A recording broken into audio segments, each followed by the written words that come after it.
Welcome students. तो कैसे हैं आप? आई होप आप सभी अच्छे होंगे। तो आज हम आपको कराएंगे class 12 chapter 5 continuity and differentiability exercise 5.1 का क्वेश्चन नंबर 5। इंपॉर्टेंट क्वेश्चन है, अच्छे से समझेंगे step by step. Is the function f defined by f of x if x less than equals to 1, 5 if x greater than 1। भाई continuous बताओ eight x equals to में 0, eight x equals to में 1, eight x equals to में 2। तो continuous के लिए हम क्या करते हैं? लेफ्ट हैंड लिमिट निकालते हैं, राइट हैंड लिमिट निकालते हैं और f ऑफ a यानी कि उसकी इमेज निकालते हैं।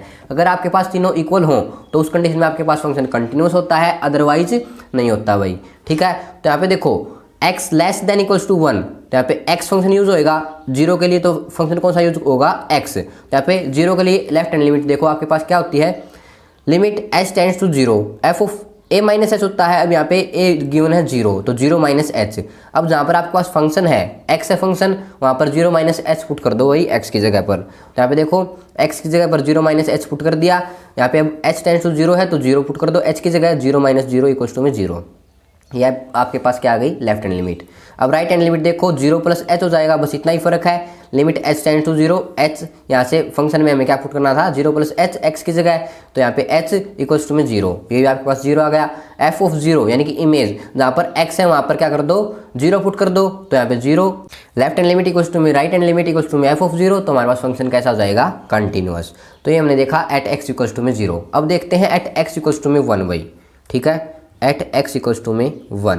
तो यहाँ पे देखो आपको पता है कि लेफ्ट हैंड लिमिट के लिए हम क्या करते हैं? लेस देन वाला सिंबल यूज करते हैं। तो लेफ्ट देन वाला ये है हमारे पास, तो हमारे पास ये फंक्शन यूज होएगा लेफ्ट हैंड लिमिट के लिए, क्योंकि यहाँ पे देखो 1 गिवन है, पिछले क्वेश्चन में 0 था भाई।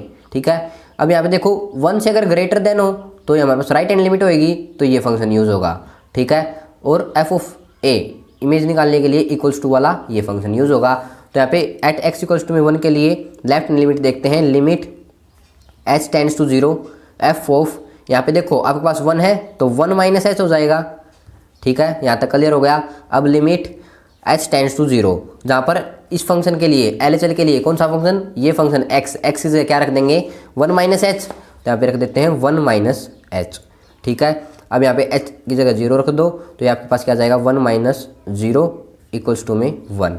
ठीक है, ये आपके पास क्या आ गई? LHL यानी कि लेफ्ट हैंड लिमिट। यहाँ तक क्लियर हो गया? बिल्कुल क्लियर है। अब देख लेते हैं राइट हैंड लिमिट। तो राइट हैंड लिमिट देखो भाई, limit h tends to 0, f of 1 plus h हो जाएगा। अब राइट हैंड लिमिट के लिए फंक्शन देखो हमारे पास ये यूज होगा, क्योंकि x यहाँ पे क्या है? Greater than. ठीक है, 1 से अगर ग्रेटर देन हो तो हमारे पास ये फंक्शन यूज होना है, और ग्रेटर देन के लिए RHL निकलती है। तो ऐसे देखो limit h tends to 0, f of 1 plus h, function है हमारे पास 5। अगर आपके पास कोई भी कॉन्स्टेंट फंक्शन हो तो वही सेम रहता है भाई। तो लिमिट यहाँ से आ जाएगा h tends to 0, 5 equals to में 5, ये आपके पास RHL आ गई।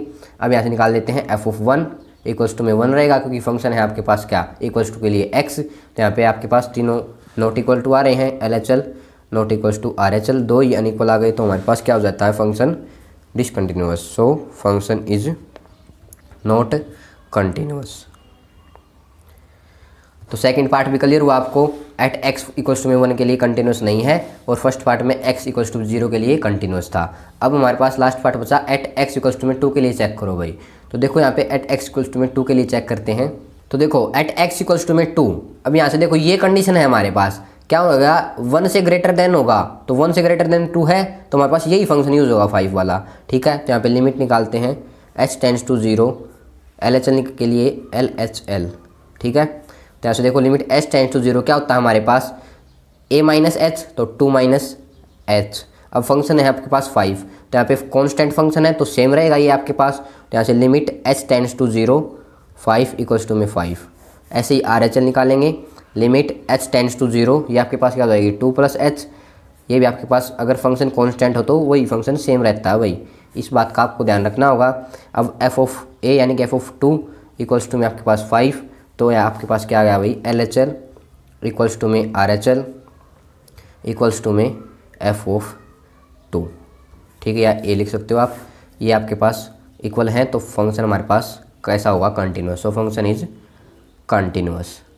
तो ये था आपके पास क्वेश्चन नंबर 5। आई होप आपको अच्छे समझ में आ गया होगा। हमने यहाँ पे एट x इक्वल्स टू में 0 के लिए निकाला, एट इक्वल्स टू में 1 के लिए निकाला, कंटिन्यूस है डिसकंटिन्यूस है, और यहाँ पे एट x इक्वल्स टू में 2 के लिए भी निकाल दिया भाई। ठीक है, तो यहाँ तक आपको क्लियर हो गया होगा।